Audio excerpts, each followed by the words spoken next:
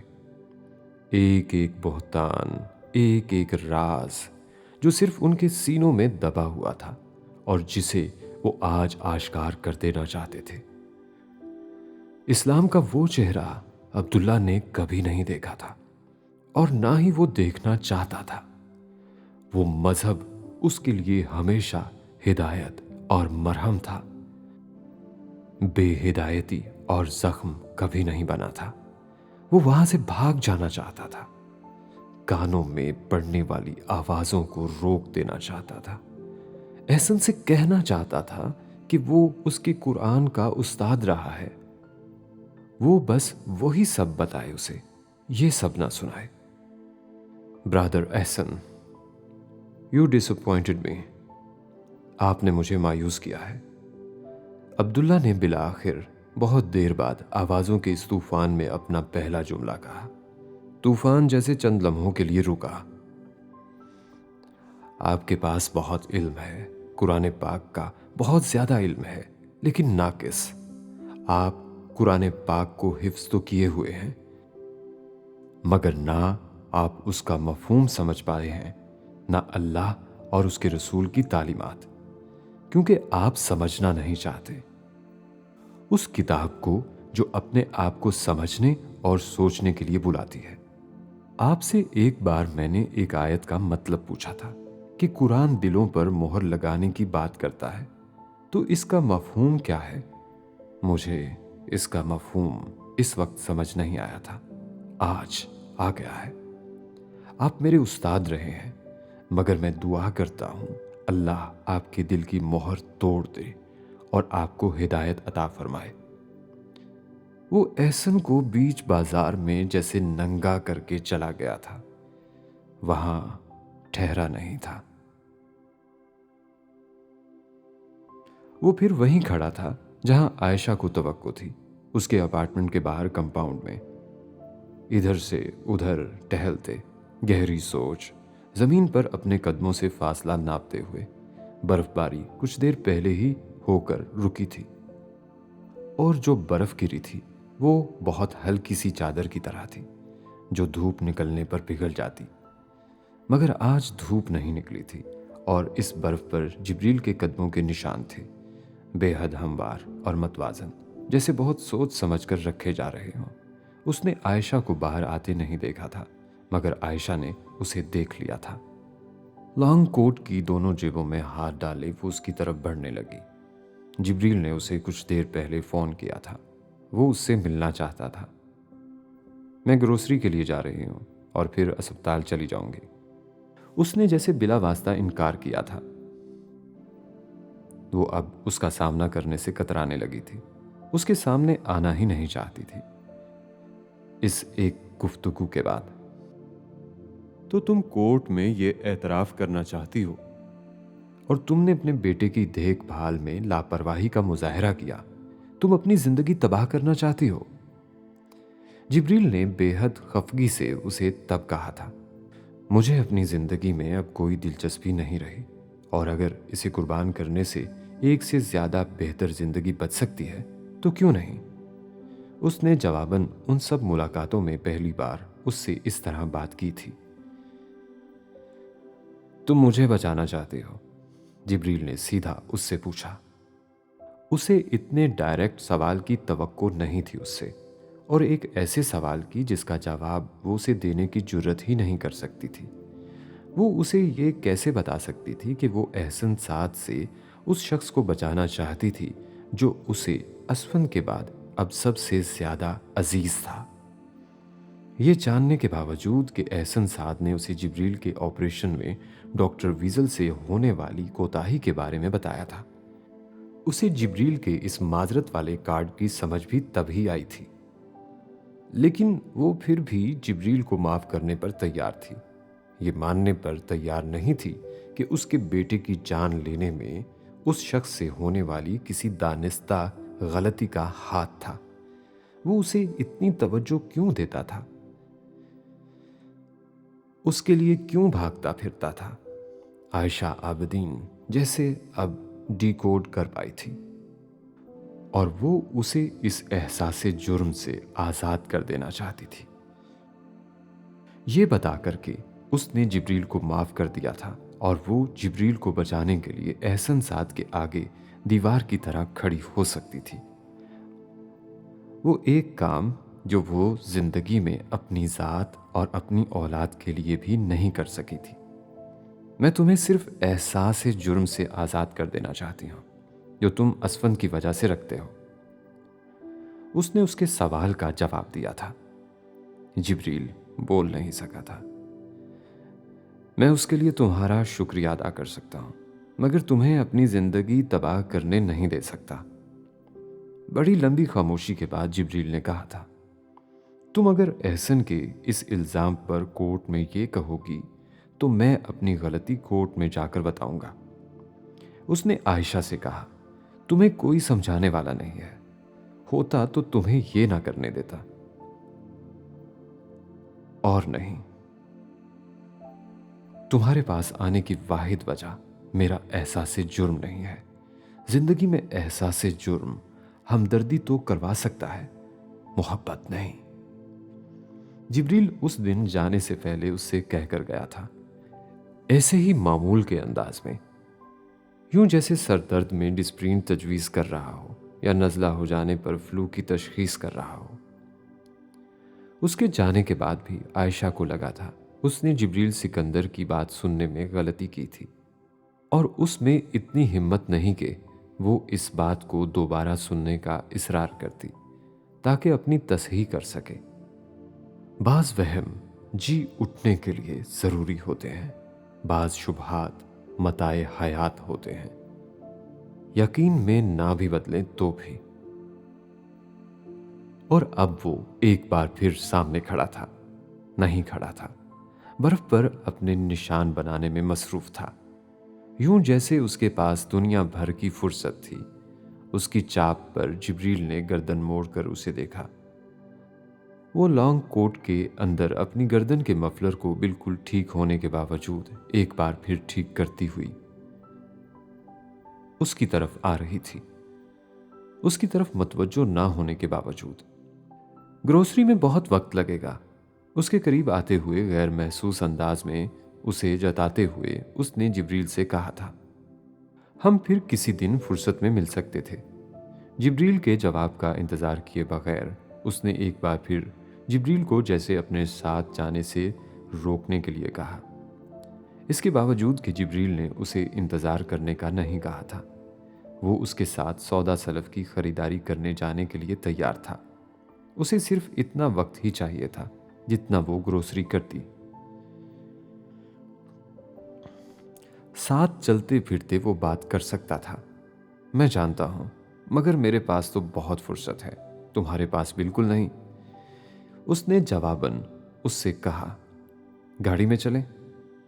جبریل نے بھی اپنے جواب پر اس کے تبصرہ کا انتظار نہیں کیا تھا۔ نہیں، یہاں قریب ہی ہے اسٹور، چند قدم کے فاصلے پر، گاڑی کی ضرورت نہیں ہے، مجھے بہت زیادہ چیزیں نہیں چاہیے۔ عائشہ نے قدم روکے بغیر سونی سڑک کی طرف جاتے ہوئے کہا، تم نے عبداللہ سے جھوٹ کیوں بولا؟ وہ چند قدم خاموشی سے چلتے رہے تھے، پھر جبریل نے اس سے پوچھنے میں دیر نہیں کی تھی۔ عائشہ نے گہرا سانس لیا، اسے اس سوال کی توقع تھی، لیکن اتنی جلدی نہیں۔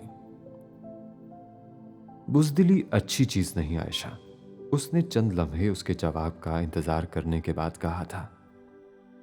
وہ طنز نہیں تھا، مگر اس وقت عائشہ کو طنز ہی لگا تھا۔ ساتھ چلتے ہوئے دونوں اب فٹ پاتھ پر آ گئے تھے۔ برف کی چادر پر وہ نشان جو کچھ دیر پہلے جبریل اکیلا بنا رہا تھا، اب وہ دونوں ساتھ ساتھ بنا رہے تھے۔ تمہیں لگتا ہے میں بزدل ہوں، اس لیے میں نے احسن سعد کے بارے میں عبداللہ کو سچ نہیں بتایا۔ اس نے ساتھ چلتے ہوئے پہلی بار گردن موڑ کر جبریل کو دیکھا تھا۔ بزدلی یا خوف، اس کے علاوہ تیسری وجہ اور کوئی نہیں ہو سکتی، جبریل نے جیسے اپنی بات کی تصدیق کرتے ہوئے دو ٹوک انداز میں کہا۔ تمہیں ڈر تھا کہ احسن سعد تمہیں پریشان کرے گا، تمہیں فون کرے گا اور تنگ کرے گا، جبریل نے کہا تھا، مگر تم نے عبداللہ سے جھوٹ بول کر احسن سعد کو بچا کر زیادتی کی۔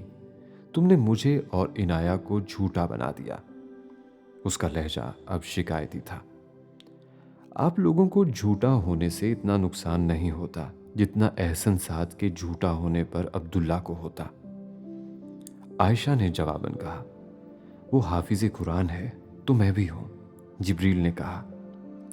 آپ کو وہ اس مقام پر بٹھا کر نہیں دیکھتا جس پر احسن کو دیکھتا ہے، عائشہ نے جواباً کہا۔ وہ نو مسلم نہ ہوتا تو میں احسن کے بارے میں اب سب کچھ بتا دیتی اسے۔ وہ مجھ سے ملنے کے بعد دوبارہ احسن کی شکل بھی نہ دیکھتا شاید، مگر وہ نو مسلم ہے۔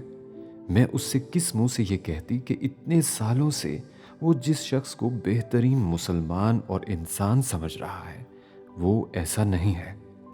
عبداللہ نے صرف احسن کو جھوٹا نہیں ماننا تھا، میرے دین سے اس کا دل اچاٹ ہو جانا تھا، وہ کہہ رہی تھی اس مدھم آواز میں جو اس کا خاصا تھی۔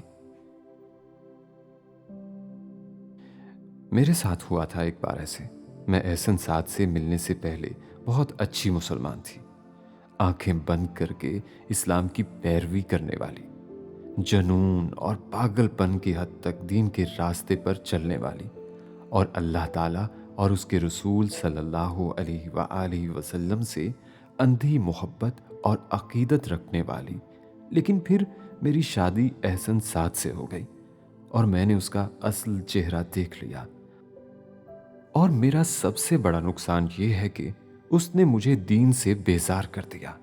مجھے اب دین کی بات کرنے والا ہر شخص جھوٹا اور منافق لگتا ہے۔ داڑھی اور حجاب سے مجھے خوف آتا ہے، میرا دل جیسے عبادت کے لیے بند ہو گیا ہے۔ اتنے سال میں دن رات اتنی عبادتیں اور وظیفے کرتی رہی اپنی زندگی میں بہتری کے لیے، اب مجھے لگتا ہے مجھے اللہ سے کچھ مانگنا ہی نہیں چاہیے۔ میں مسلمان ہوں، لیکن میرا دل آہستہ آہستہ منکر ہوتا جا رہا ہے اور مجھے اس احساس سے خوف آتا ہے، لیکن میں کچھ کر نہیں پا رہی ہوں۔ اور یہ سب اس لیے ہوا کیونکہ مجھے ایک اچھے عملی مسلمان سے بہت ساری توقعات اور امیدیں تھیں، اور میں نے انہیں چکنا چور ہوتے دیکھا، اور میں عبداللہ کو اس تکلیف سے گزارنا نہیں چاہتی تھی۔ اگر وہ احسن سعد کو اچھا انسان سمجھتے ہوئے ایک اچھا انسان بن سکتا ہے تو اسے بننے دیں۔ وہ اپنے ہاتھ کی پوچھ سے اپنی آنکھوں اور گالوں کو رگڑنے کی کوشش کر رہی تھی۔ میں کافر ہوں، لیکن میں کسی کو کافر نہیں کر سکتی۔ بس مجھ میں اگر ایمان ہے تو صرف اتنا۔ وہ اب ٹشو اپنی جیب سے نکال کر آنکھیں رگڑ رہی تھی۔ پسند؟ مجھے پسند کا نہیں پتا ممی، مگر عائشہ عابدین میری عقل اور سمجھ سے باہر ہے۔ میں اس سے شدید ہمدردی رکھتا تھا، مگر اب ہمدردی تو بہت پیچھے رہ گئی۔ میں اسے اپنے ذہن سے نکال نہیں پاتا، بار بار اس سے ملنا چاہتا ہوں، یہ جانتے ہوئے بھی کہ اس کا اور میرا کوئی فیوچر نہیں ہے، اور یہ جانتے ہوئے بھی کہ لائف پارٹنر کے طور پر مجھے جیسی لڑکی کی خواہش ہے عائشہ اس کی متضاد ہے۔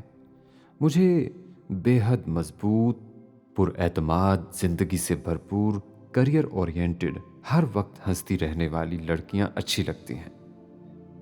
جو بہت اچھی تربیت بھی رکھتی ہیں، اور عائشہ میں ان سب چیزوں میں صرف 2 ہوں گی یا 3، لیکن اس کے باوجود میں عائشہ سے علیحدہ نہیں رہ سکتا۔ امریکہ آنے سے پہلے اس نے امامہ کے اس سوال پر اسے اپنی بے بسی بتائی تھی۔ اس کی بھی کوئی وجہ ہوگی، امامہ نے جواباً اس سے پوچھا تھا۔ کیا خصوصیت ہے اس میں ایسی کہ وہ تمہارے ذہن سے نہیں نکلتی؟ اس نے جبریل سے پوچھا تھا۔ وہ عجیب ہے ممی، وہ بس عجیب ہے۔ اس نے جیسے امامہ کو اپنی بے بسی سمجھانے کی کوشش کی تھی، اور وہ بے بسی ایک بار پھر سے در آئی تھی۔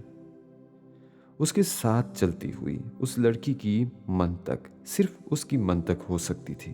وہ اپنے آپ کو بے دین کافر کہہ رہی تھی، اور وہ اس کے ظرف پر حیران تھا۔ تم بے حد عجیب ہو، وہ کہے بغیر نہیں رہ سکا۔ ہاں میں ہوں، عائشہ عابدین نے اعتراف کیا۔ مجھے یہ اندازہ لگانا مشکل ہو رہا ہے کہ تم 16 سال کی عمر میں زیادہ اچھی تھی یا اب۔ بے حد غیر متوقع جملہ تھا۔ عائشہ نے چونک کر اسے دیکھا، وہ اس کی طرف متوجہ نہیں تھا۔ عبداللہ نے مجھ سے کہا تم مجھ سے محبت کرتی ہو۔ عائشہ کا دل چاہا کہ زمین پھٹے اور وہ اس وقت وہیں اس میں سما جائے۔ ندامت کا یہ عالم تھا اس کا۔ وہ جملہ جبریل تک پہنچانے کے لیے نہیں تھا، پھر بھی پہنچ گیا۔ میں نے اس سے کہا میں جانتا ہوں۔ وہ اس طرح جیکٹ کی جیبوں میں ہاتھ ڈالے ساتھ چلتے ہوئے کہہ رہا تھا۔ پانی پانی اس جملے نے بھی کیا تھا اسے۔ وہ اس کے دل تک کب پہنچا تھا؟ عبداللہ کا خیال ہے ہم دونوں اچھے لائف پارٹنر ہو سکتے ہیں۔ وہ اس جملے پر رک گئی۔ پتہ نہیں کون زیادہ مہربان تھا، کہنے والا یا پہنچانے والا۔ میں نے اس سے کہا میں یہ بھی جانتا ہوں۔ وہ بھی رک گیا تھا۔ وہ دونوں اب ایک دوسرے کے بالمقابل فٹ پاتھ پر کھڑے تھے، ایک دوسرے کا چہرہ دیکھتے۔ برف باری پھر سے ہونے لگی تھی۔ زندگی میں ایک اسٹیج وہ تھی جب میں سوچتی تھی میری شادی اگر آپ جیسے کسی شخص سے ہو جائے تو بس پھر میں خود کو بے حد خوش قسمت مانوں گی، سب مسئلے حل ہو جائیں گے۔ اس نے بالآخر کہنا شروع کیا تھا۔ آج اس اسٹیج پر میں سوچتی ہوں شادی کوئی حل نہیں ہے، اچھی زندگی کی گارنٹی بھی نہیں ہے۔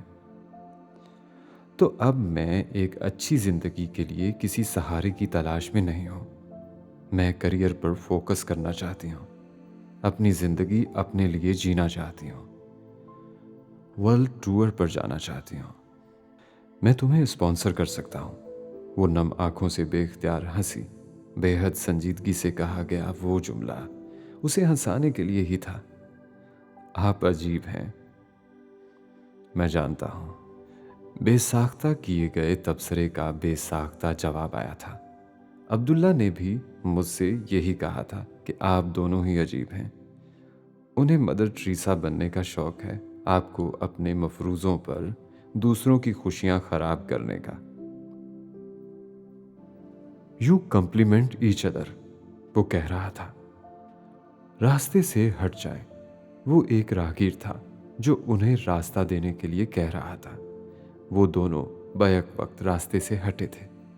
کبھی کسی اچھے موسم میں تم سے ایک بار پھر پوچھوں گا کہ کیا میں تمہاری ورلڈ ٹور کو اسپانسر کر سکتا ہوں؟ راہگیر کے گزر جانے کے بعد جبریل نے اس سے کہا تھا، مجھ جیسوں کو ڈھونڈنے کی بجائے تم اگر مجھ سے بات ہی کر لیتی تو 16 سال کی عمر میں بھی میں تمہیں نہیں کہتا، انتظار کرنے کو کہہ دیتا زیادہ سے زیادہ۔ اس نے جبریل کو کہتے سنا، میں نیورو سرجن ہوں، دماغ پڑھ سکتا ہوں، دل نہیں، اور میں روایتی قسم کی رومانٹک باتیں بھی نہیں کر سکتا۔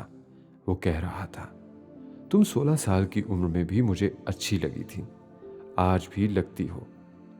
میں نے اپنی ماں سے بھی یہ کہا۔ انہوں نے مجھ سے کہا اگر اللہ نے جبریل سکندر کے دل میں اس کی محبت اتاری ہے تو پھر وہ بہت اچھی لڑکی ہوگی جس کی کوئی خوبی اللہ کو پسند ہے۔ میں اپنی ماں کا جملہ دہرا رہا ہوں، اسے خود پسندی مت سمجھنا۔ آنسوؤں کا ایک ریلا آیا تھا عائشہ عابدین کی آنکھوں میں،